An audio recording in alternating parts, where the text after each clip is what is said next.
It's 5 o'clock on Friday night, so you know what time it is.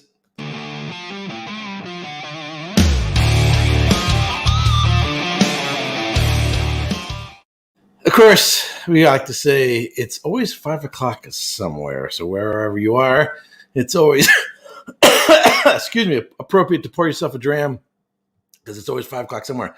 So today I am going to be sipping on a bottle that I already reviewed, so this will not be part of my series. This is the Glengoyne, the Legacy Chapter 1, bottled in 2019. I will provide the notes on this shortly. A really, really nice whiskey, and I think still available at a really good price. Before we get into the rest of tonight, let me say hello to y'all in the chat. So Ron Gurgley, thank you very much for tuning in. IC86, Judith Stoll, Owen Malt Fan, thank you very much. Richard White, Jimmy Jazz, scroll down here a little bit. Jim Morris, thanks for tuning in. Michael C, 2019, and Whiskey Straight Out all the way from Ireland. I have a wee bit of a cough, just allergies. I've always got allergies. That's that time of the year. So we're sort of at the halfway point through our series on sherry and sherry cask finished whiskeys. So we started off with Fino and Manzanilla, and then we did Amontillado. Fino and Manzanilla, with the exception of being a slightly different place, Manzanilla having maybe perhaps a little bit of influence from the Guadalquivir River.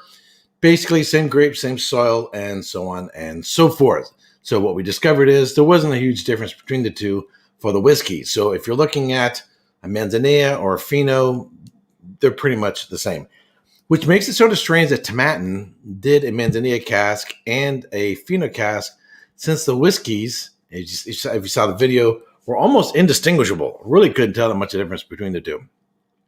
Then it went into Amontillado and did two whiskeys aged in Amontillado cask. There was the Glenkinchie and there was the Broken Barrel Amontillado cask.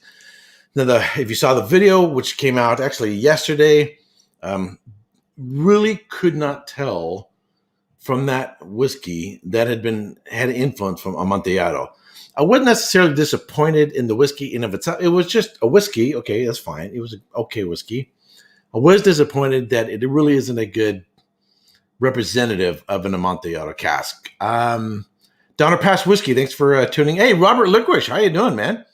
Robert Licorice, of course, from the Ironwood Republic Distillery in Denison, Texas. My brain went blank there for a second. Donner Pass says, hey, Eric, the Legacy Chapter 1 is great stuff. It is. Hey, in Donner Pass, I've got my COVID shots.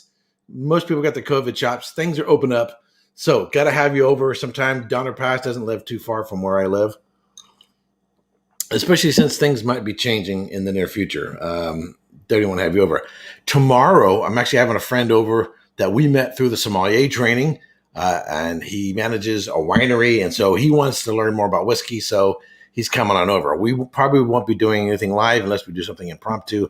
But he wants to learn about whiskey, so he's going to come on over, and we're going to do a bunch of whiskeys, and that should be a lot of fun. Haven't seen each other in years. I was on a tasting panel for the winery, along with some other fellow sommeliers. Had a really good time doing that. Alrighty, so let me pour myself a little bit of the whiskey.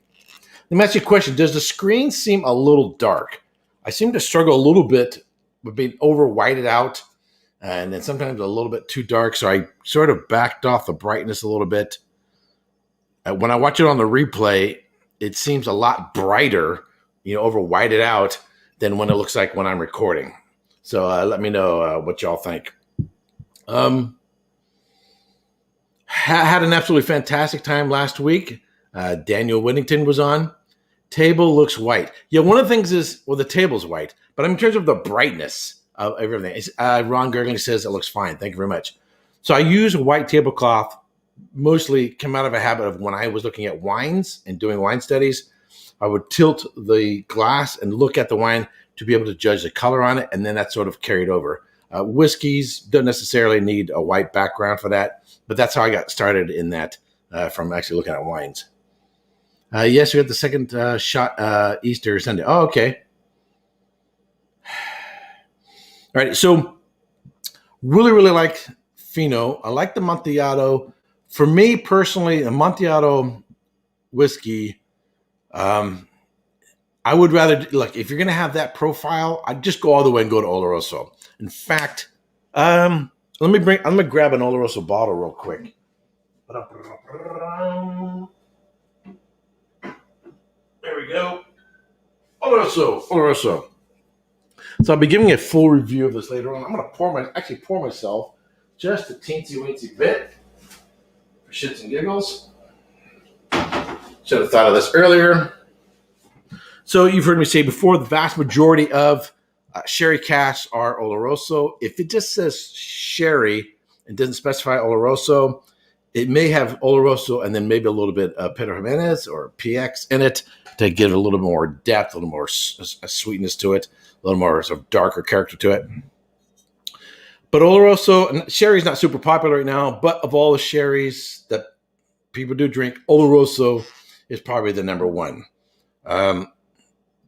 Hence, there are more Oloroso Sherry casks available for aging whiskeys in. Now, color-wise, I'm going to do a full review of this later on. Look at the color on that. Now, Ralphie, I don't know if you saw it, if you guys follow Ralphie or not. I think almost everybody does. Ralphie just did a really good video on sherry. My only thing with Ralphie's video really is I don't think he had good representatives of sherries. And so he made negative comments about the sherries he was drinking. And the problem I had with that is if someone doesn't know anything about sherry and you're trying to encourage people, hey, you should try some sherries, then don't, talk about and review shitty sherries, right? Bring on the good stuff. And the sherries that he had were really, really expensive. You don't need to spend that much. This one is probably, I don't know, $25 or something. Even a Pelo Cantado, which is the most rare of sherries, more expensive. The one I'm going to be reviewing in an upcoming video, it's like $43. $43.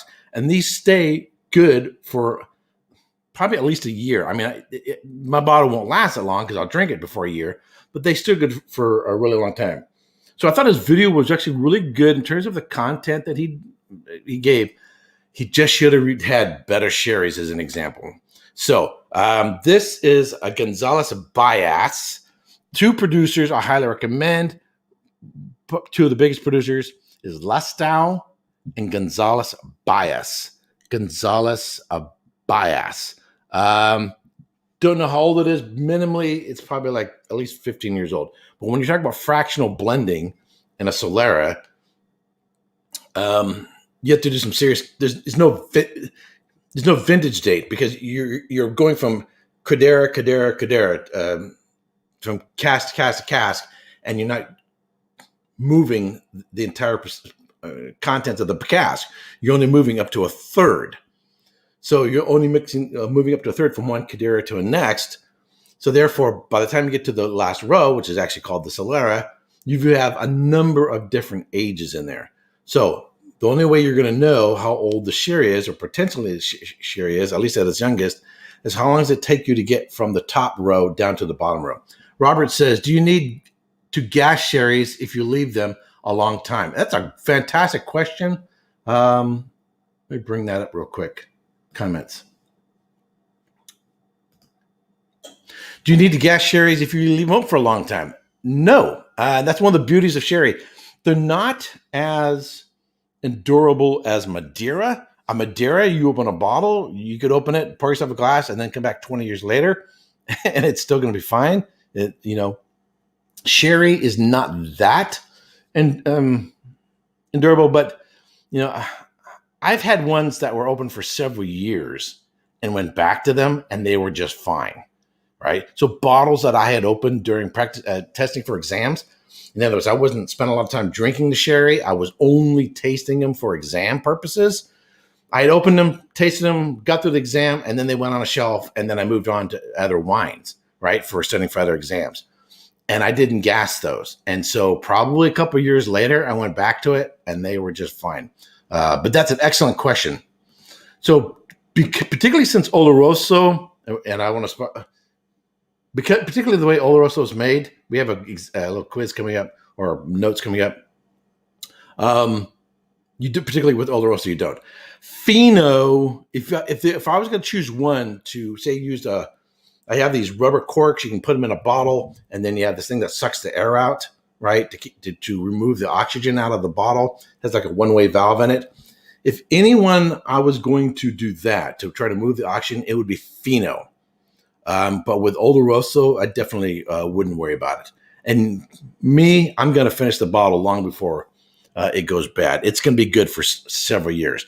Now, sherry producers, they're not going to tell you for several years because they want you to drink it so you'll buy another bottle. They'll tell you maybe a couple months. But from my experience, it's never been a big problem. All righty. But great question. Mike Hasser, thanks for tuning in, man. So we're going to do a little bit of review. Going to have a short little quiz, super easy quiz on Amontillado. The purpose of my quizzes is to refresh your memory. If you saw my previous videos, if you've been watching my content, not to throw you, ass hats or banana skins. It's just to reinforce what we should already know. And if you haven't watched my previous videos, then by watching this one, you'll pick up a little bit. But take a little sip here first of this Oloroso. Now, to get to understand, I mean, it's kind of a no-brainer. The reason why you should buy a bottle of sherry and, share it with some friends. You could pour some in other little bottles and share it with some friends. You don't even necessarily spend $25 on the entire bottle just for yourself. But once you get a nose for it, and once you get it on your palate and get to understand it, you'll immediately see the correlation between the sherry and the whiskey.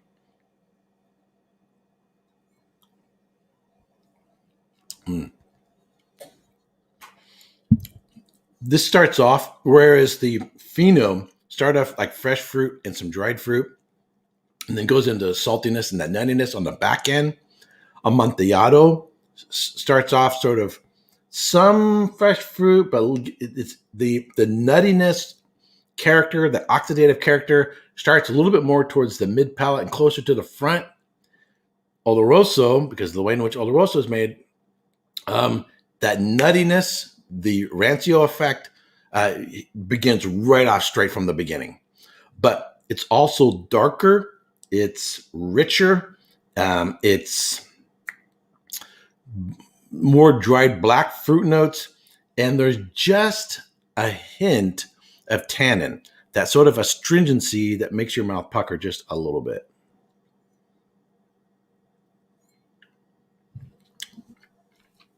If you're a big fan of Sherry Cask Whiskies, buy some sherry. Buy some sherry. It obviously doesn't have the intensity of the alcohol. This is only at, this is either 18% ABV, which is really, really high for a wine, but really, really low in comparison to a whiskey. So it's not going to have that intensity and concentration of a Sherry Cask whiskey, but you're going to get the dried black fruit notes that you're already accustomed to from Sherry Cask Whiskies. Alrighty, let's get into our little quiz. Now, this is our refresher quiz on Amontillado.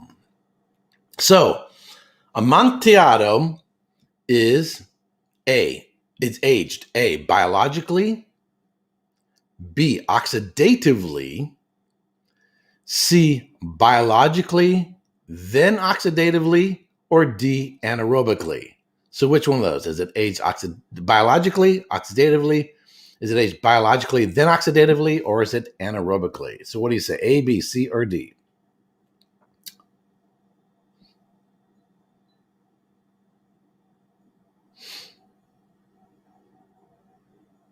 And I'm not seeing any answers coming up. Are we still live? Okay, Michael C. 2019 says D. Donner Pass says C. IC86 says D. Anthony Macchio says C.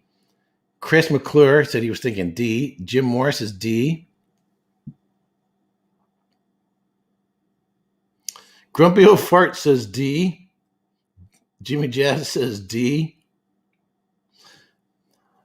It's okay to be wrong. You learn from your mistakes. The ones that you get wrong that you later Those would be the ones you remember. Richard White says C. Judith Stoll says C. Robert Licorice says D. Wow. Okay, you guys need to go back and watch my videos on Amontillado. So I only did 2 Amontillado videos. Of the 2 wines I like the best, I would say I like the Glenkinchie Amontillado cask. All right, so here's the answer. The answer is C. It's aged biologically and then oxidatively. It's aged and I'll talk more about this tonight, so we can refresh our brains in case you didn't catch it. It's aged biologically and then it aged oxidatively. So Fino is aged biologically. If you recall from the previous videos, Fino is in the cask. They leave a headspace, an open space. It's called ullage. And naturally, Saccharomyces cerevisiae, which is a yeast, forms a film on top of the wine. And that film is called flor, F-L-O-R. I'll show you a picture of it. And that flor, that yeast, provides a protective layer so that you still maintain some freshness in the wine. And so a Fino is aged biologically, right? You do get a little oxidative character, the nuttiness and so forth on the back end, on the finish, but you still maintain some fresh fruit character on the front end, on entry, with a Fino cask. All right, so the answer is C.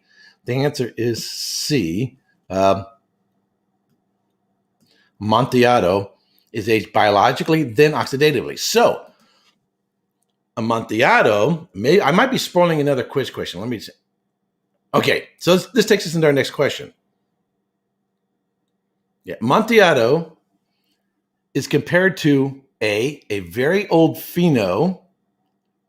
And I think, well, hey, this is a whiskey channel. Why are we talking so much about wine? Why should I expect to be knowing anything about wine? This is a whiskey channel. Excuse me. The reason why is we want to understand where the flavors are coming from. And the flavors in these whiskeys are coming from the sherry casks. And there's a reason why these sherry casks impart the flavors that they do. And that's why we're learning about sherry. So Amontillado is compared to a very old Fino, B, a very young Oloroso, C, Fino on the nose and Oloroso on the mouth, or D, a very old port wine.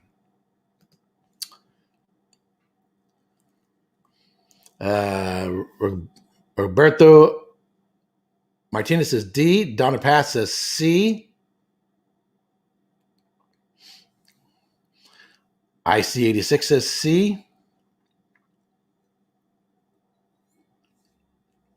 Come on, guys. Give me an answer. Anthony says C.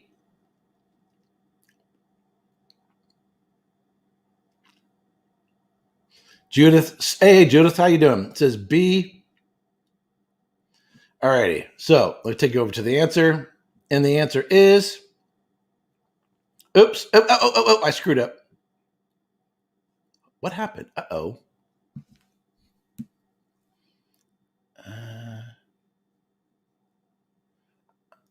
I think I left a slide off. Whoops. I think I left a slide off. No.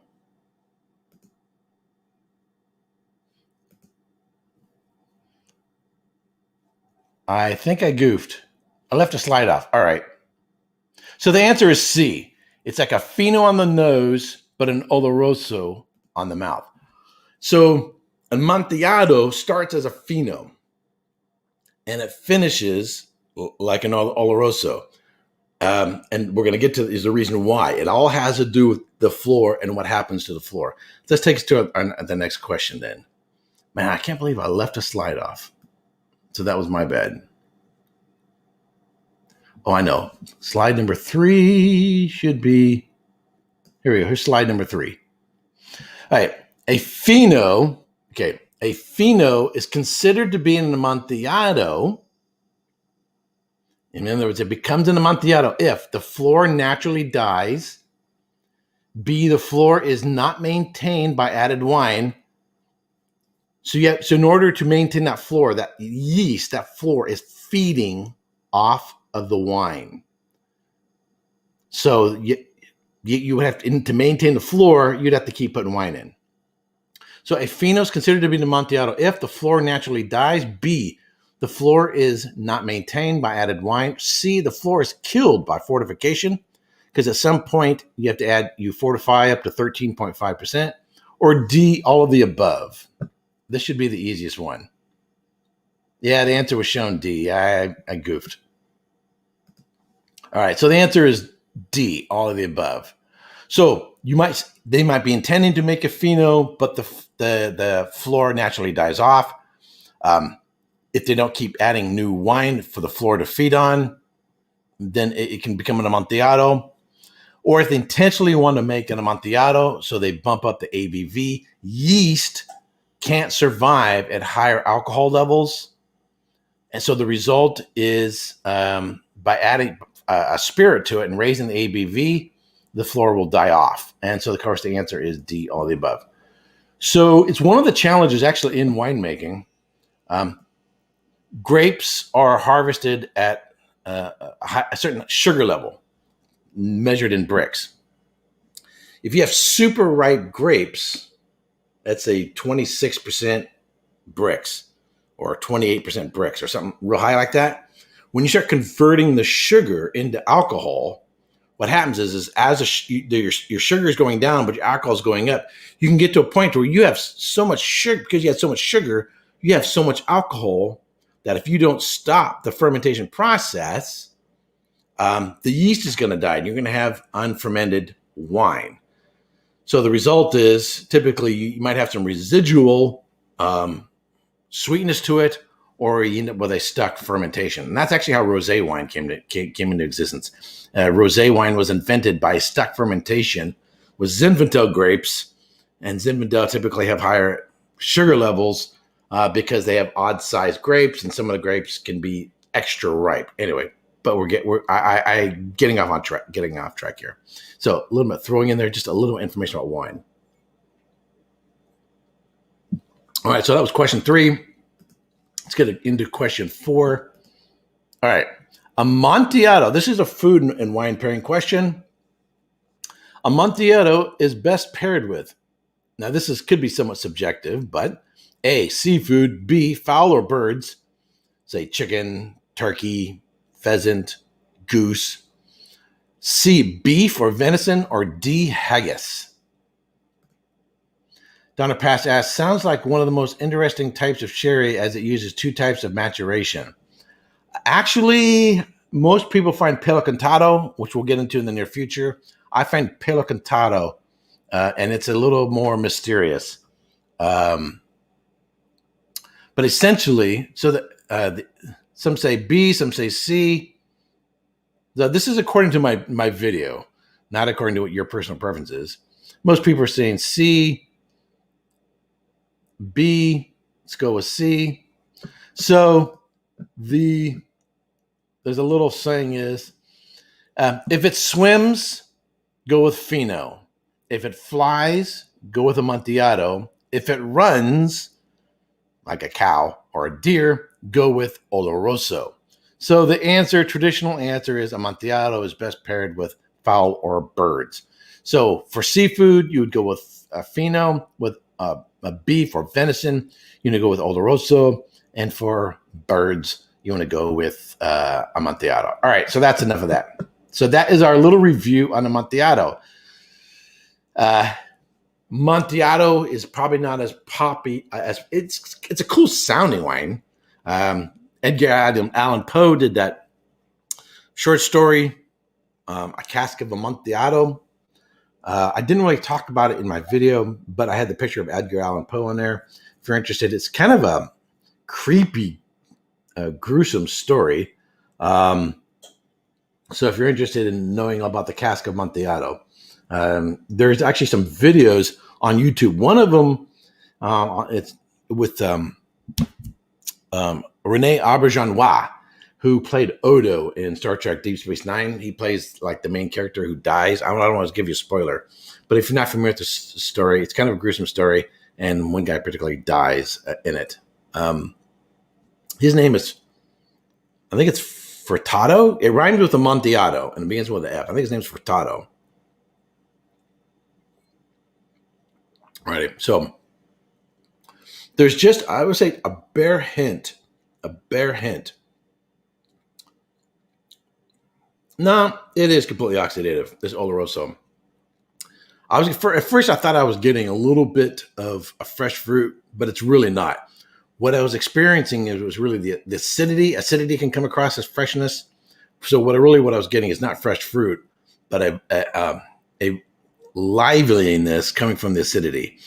The grapes that are used, okay, hey, put in the answer if you guys know the answer. What grape is used to make Fino, Amontillado, and Oloroso? If you remember, put it in there. It's also the name of a particular type of horse, a particular breed of horse. That's your clue. It's not a particularly high acid wine grape, but it grows well in that particular climate, which is the reason why they do it. That's a very, very hot climate.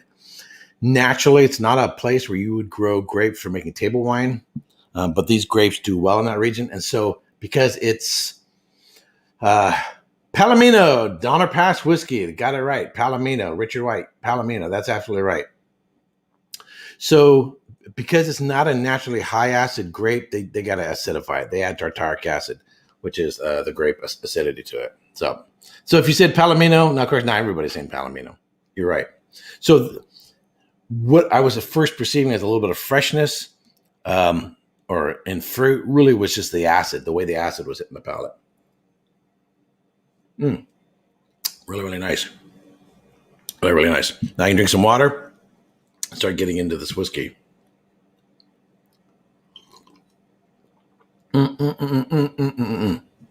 So, because at the beginning of this, I did an introduction to sherry, and some of this content will be repeated in my upcoming videos on Oloroso Sherry Cask Whiskies.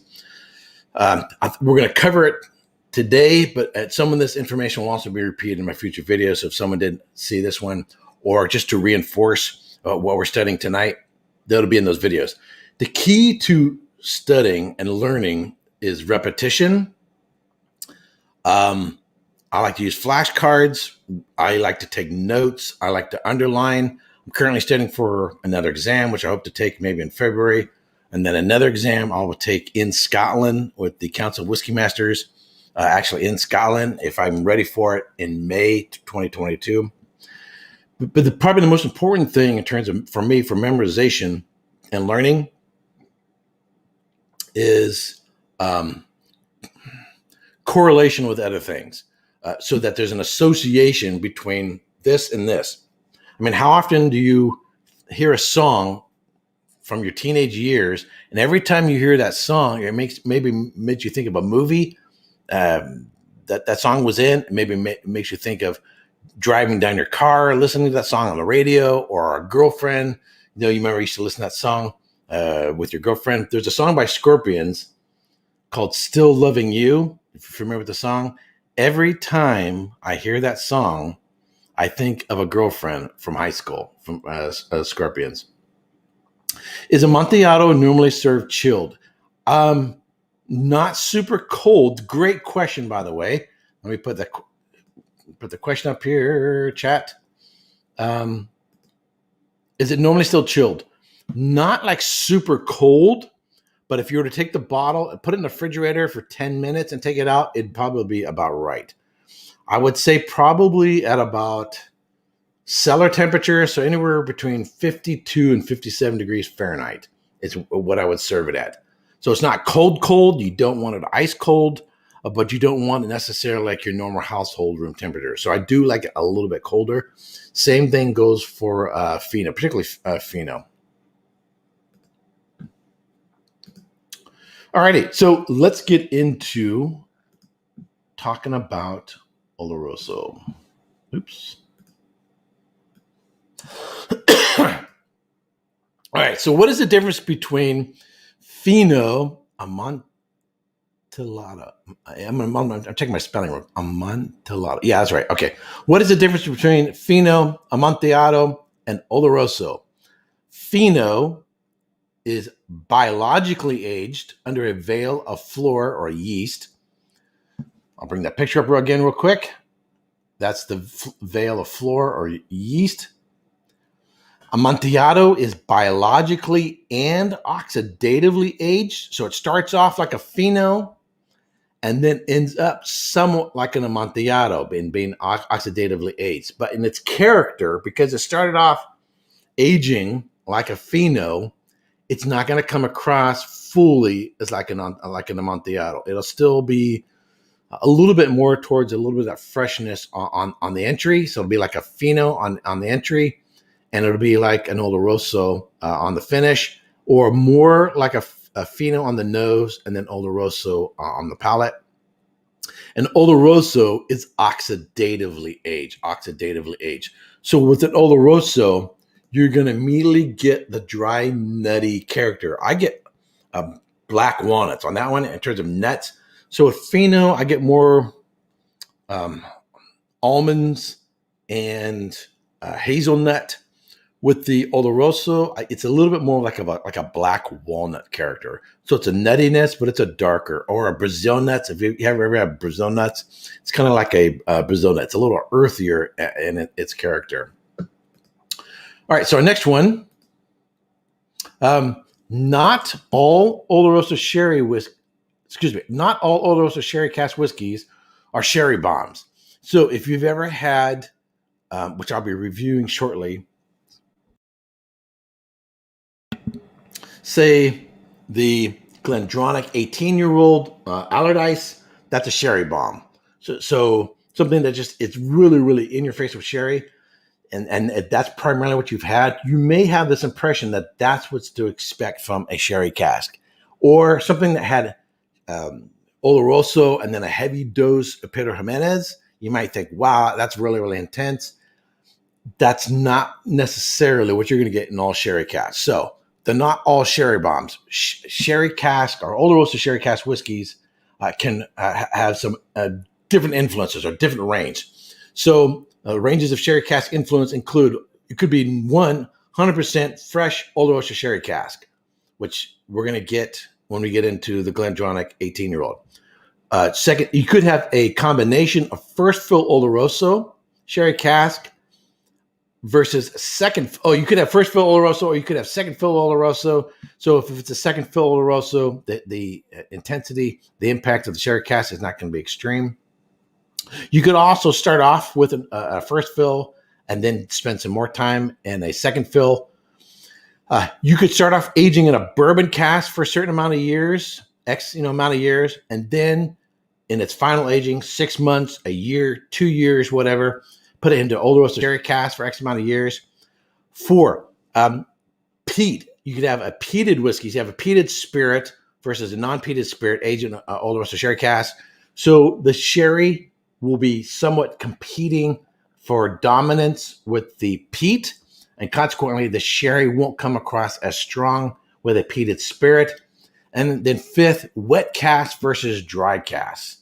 And you may hear some people talk about this on occasion. Let's see if I get the slide off. So you hear people say, wow, there's so much sherry influence on it. It can seem like someone just took sherry and poured it into the whiskey cask. And that's because perhaps, potentially, could be speculation that when the casks arrive at the distillery, there was still a remnant of sherry in the cask, or it was still somewhat wet.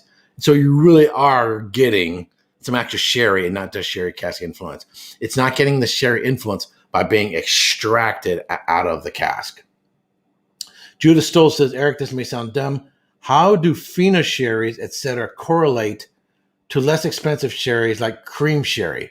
So a cream sherry is an Oloroso with a lot of Pedro Jimenez put into it.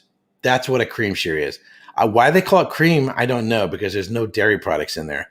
But Bristol Cream, extremely popular in the UK, cream sherry, and that's all it is. So it's basically just an Oloroso with a whole lot of Pedro Jimenez put into it.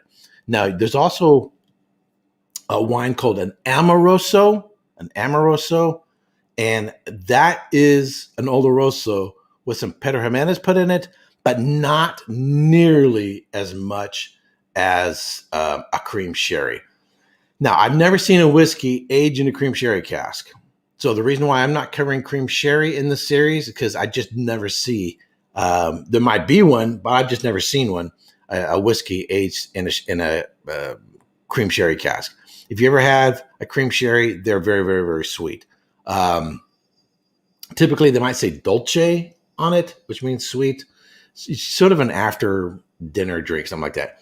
Now, Pedro Jimenez, we'll get more on Pedro Jimenez in the future. Pedro Jimenez, just texturally, it's like syrup. It's super thick. So if me personally, if I wanted something desserty in a sherry, I actually might go with a cream sherry because it's not going to be quite as thick. It's not going to have the consistency of a Pedro Jimenez. Pedro Jimenez is just too dang thick. I don't ever sit around just drinking Pedro Jimenez. It'd be like sitting around drinking maple syrup. It's just or cough syrup. It's just that thick, Alrighty. So move on to the next slide. All right, sorry, covered that one. There we go. All right, so this particular whiskey.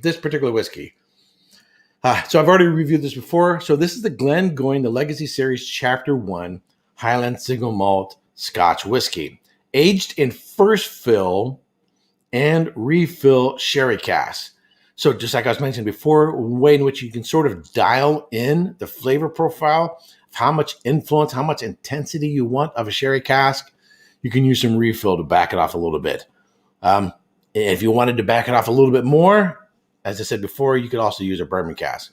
It's a non-age statement. It's unchill filtered, bottled at 48% alcohol by volume. And this is still available. If you're here in California or in the San Francisco Bay Area, K&L, they have 2 stores, one down in Los Angeles and 3 of them.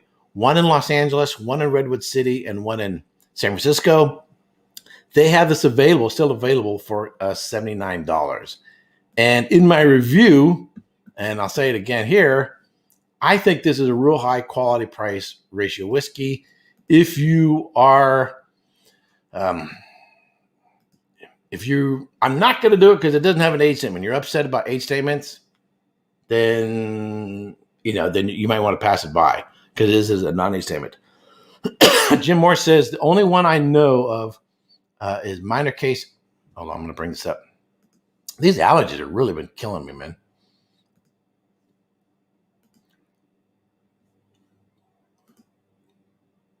The only one I know of is of minor case rye, which is finished in American cream sherry barrels. Oh, okay. I will keep my eye out for that. Doesn't really fit in here, but there it is. So in this series, I'm not just doing scotches, Irish whiskeys. I'm going to do a bourbon. I'm going to be doing the Master's Keep Wild Turkey Bourbon, Master's Keep, aged in Oloroso cask. And that Broken Barrel is a light whiskey, so it's not a Scotch either. So interesting. I will have to keep my eye out and see if I can get one.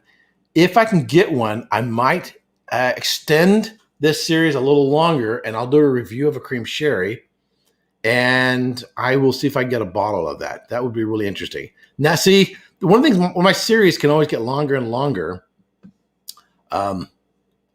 Because I find another bottle that I want to review. So I'm going to keep my eyes up. Thank you very much. All right. So let's get into it. Color-wise, unchill filtered, but it didn't say what it's natural colored. But the color-wise, it's the exact same color as the Oloroso Sherry. So if you're drinking an Oloroso Sherry tonight, let me know. What is Oloroso Sherry? I saw some earlier people drinking Oloroso. But let me know what you got. So if you ever watch Frasier and Niles, his brother, Sherry Niles, Sherry, as Niles walks in the door, typically they're drinking Oloroso. There's one episode in which fact, I just watched it. It's probably in the last season where Niles he's come to the door and he says he bought a case of Oloroso and he wants to split the case with Fraser. So apparently, when they're drinking sherry, they're drinking Oloroso. Although that was the only time I ever saw they got specific about what type of sherry it was. Of course, they're probably not drinking real wine there, but one of the times you can see they're drinking sherry from like these little tiny glasses. Just from the color of those glasses, if they're trying to imitate a sherry, it doesn't look like a Fino. So they would have to be drinking Amantiado or Oloroso just based on the color that they had on the glass.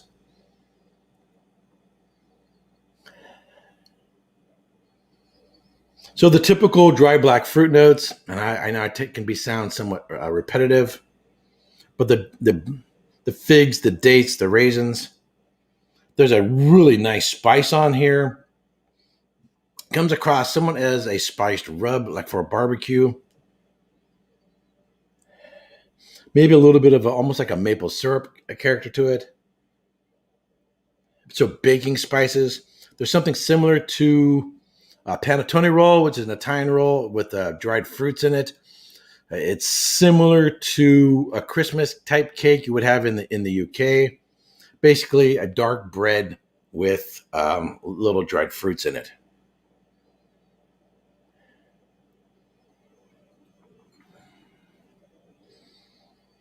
If you've had the Bunnahabhain 12-year-old, which I really, really like, this is reminiscent of that, but this doesn't have the oceanic influence that the Bunnahabhain 12 has.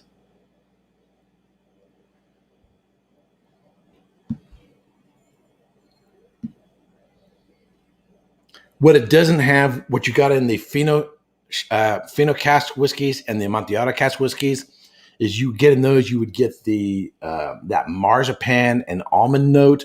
You don't get any of that with Oloroso Sherry. So it's a darker fruit character to it. I get actually a citrus. This I would like to ask Vic.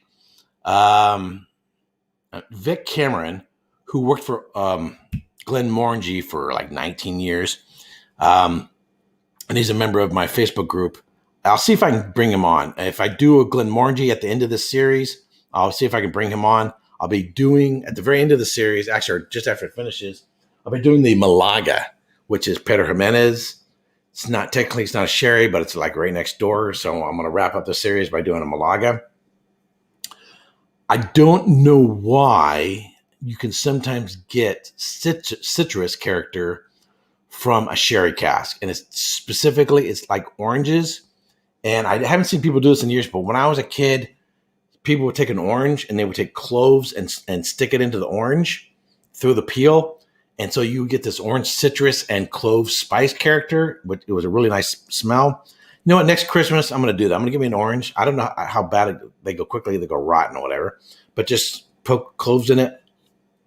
Or sometimes in a Christmas punch, in which you have spice and herbs and so forth. You might make it with a wine punch. And then you put slices of oranges in there. You get that kind of a smell. So I get that. So the question I have is, how do you get orange citrus from a sherry cask? That's what I would like to know. If Nancy Fraley happens to be watching, I know it's Shabbat, but a question I could probably ask her. She would probably know as well. Maybe I'll send her a text. How do you get orange citrus notes from a Oloroso Sherry cask? Donna Pass says, could be from American oak sherry cask. I don't necessarily specific that American oak, although a lot of sherry cask is American oak. Despite what Rafi said, American oak is for centuries has been used in Spain, in Ribera del Duero, in Rioja, and in Jerez in sherry. So it's a traditional. Using European oak is actually a more recent phenomenon than using American oak.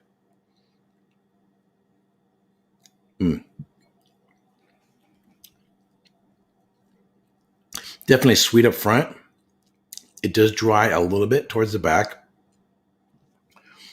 Chocolate covered oranges, which is absolutely delicious. How do you get the chocolate notes? I know I get chocolate notes often from peated whiskeys. Where is the chocolate note coming from? I don't know. But if I'm getting chocolate without smoke, then I know it's not. Then it's not. No, I know it's not a peated whiskey. There's that orange character with the cloves. Excuse me, man. Allergies are really kicking in. There's the sherry. There's the dried figs, dates, raisins. There's this chocolate covered cherry. I would say that's probably the most seductive part of this whiskey. That's also a note I don't really get in the Bunnahabhain 12. It finishes dry but sweet. It doesn't necessarily have a ton of evolution, but what it's got from front to mid and into the finish, I really, really like. On the back end, I am picking up a little bit of vanilla notes that are really, really nice.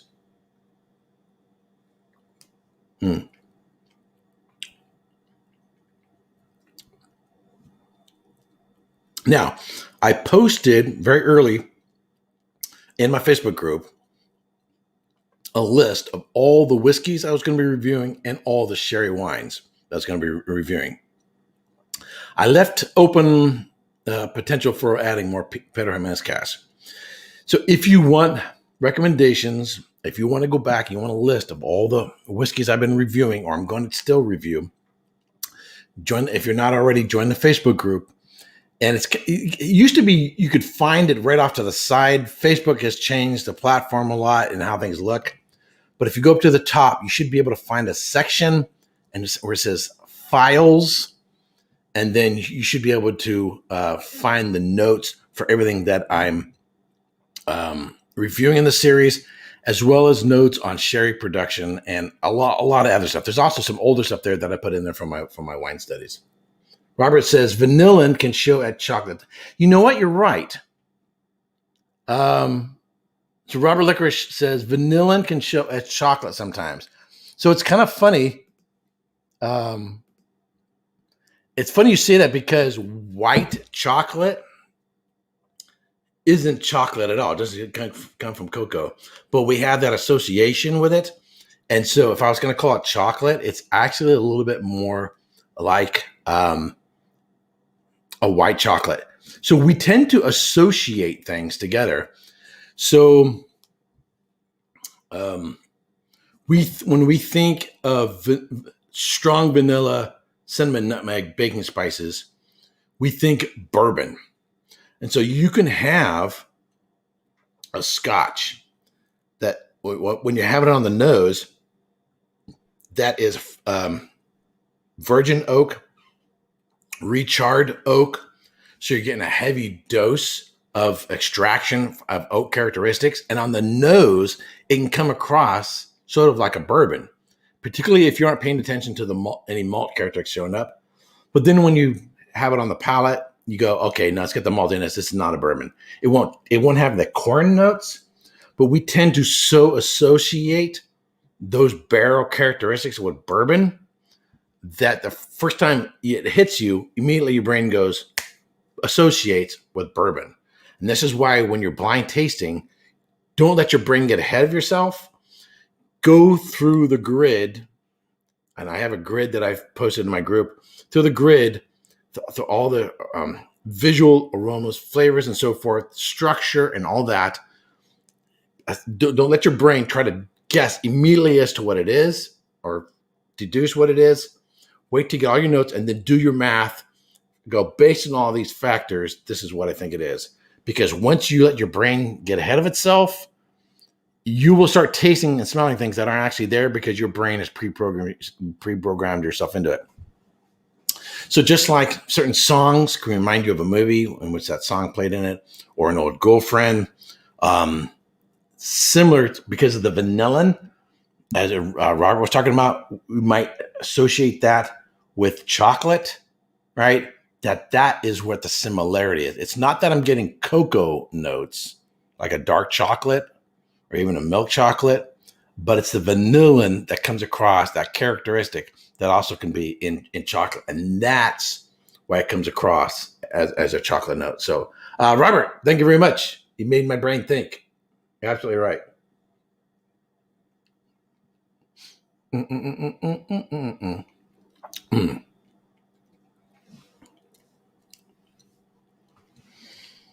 This whiskey does all right on ice. It does all right with a little bit of water, but doesn't necessarily radically change it. So it's got enough oomph. It's got enough impact of flavor that on a warm day today, let's see how hot it is. It's probably not as hot here as it is in Texas. Only 82 degrees, so it's not that hot. It's not that bad. But we're going to be hitting 102 next Wednesday and 90s tomorrow and through the early part of next week. So it's just fine on ice.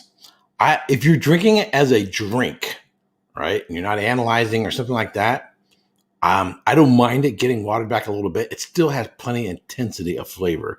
It'll do just fine. I wouldn't review a whiskey like that, but it still got a plenty of oomph of flavor that it does just fine. It doesn't seem overly watered out.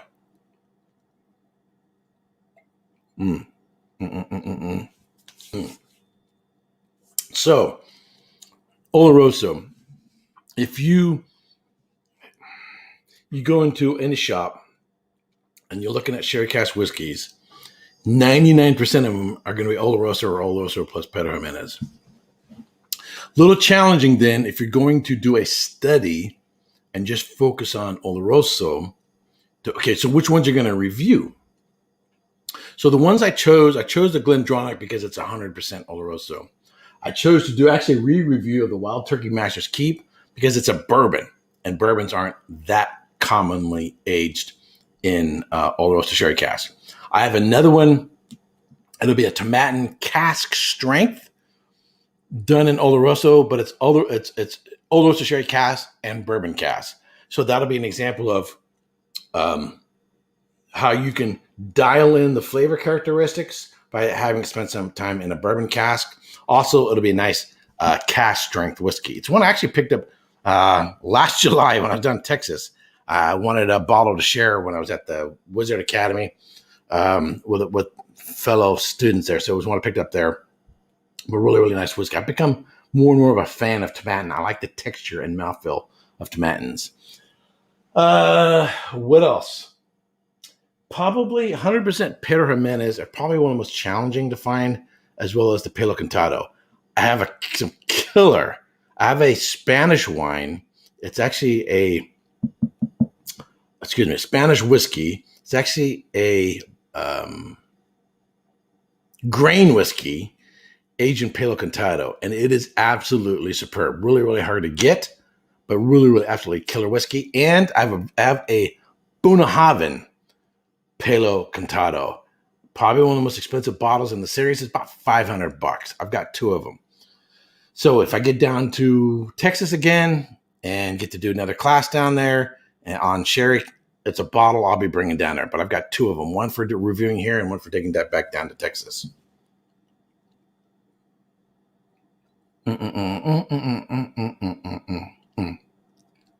So that's right. This weekend, is Sunday, Father's Day. My dad passed away in 2009, so I'm not a dad, so I'm not really mindful of it. But I think this Sunday is Father's Day, if I recall correctly, or is that like on the 23rd or something? I could be wrong.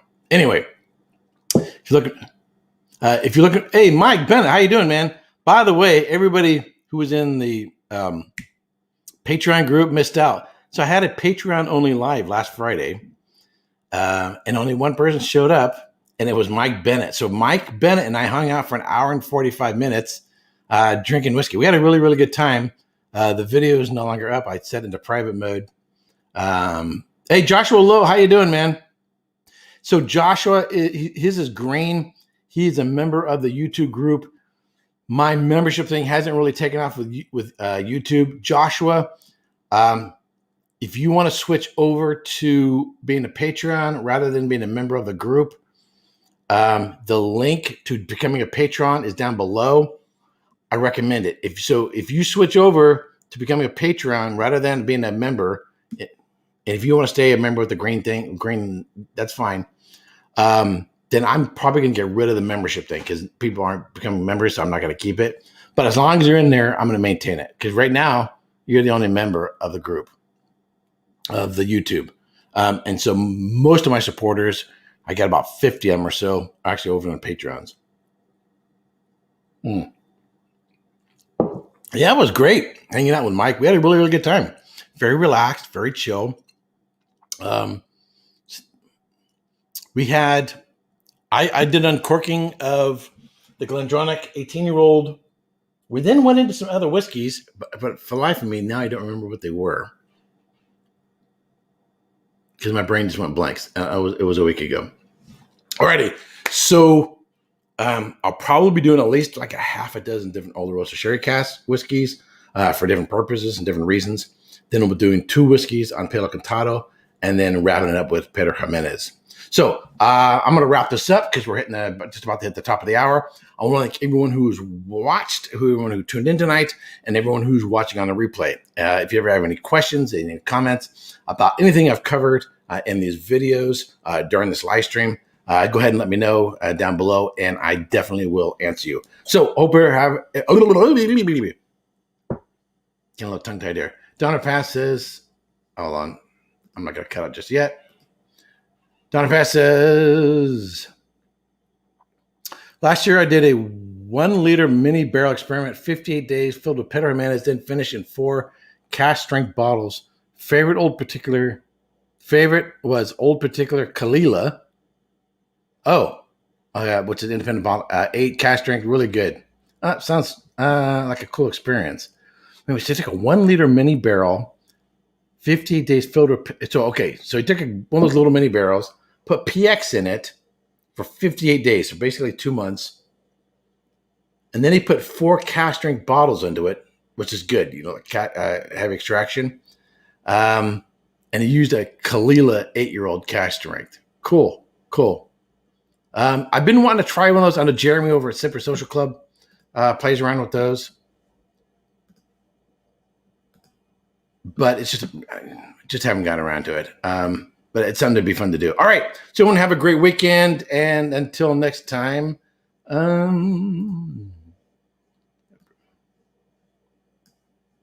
Slanjiva.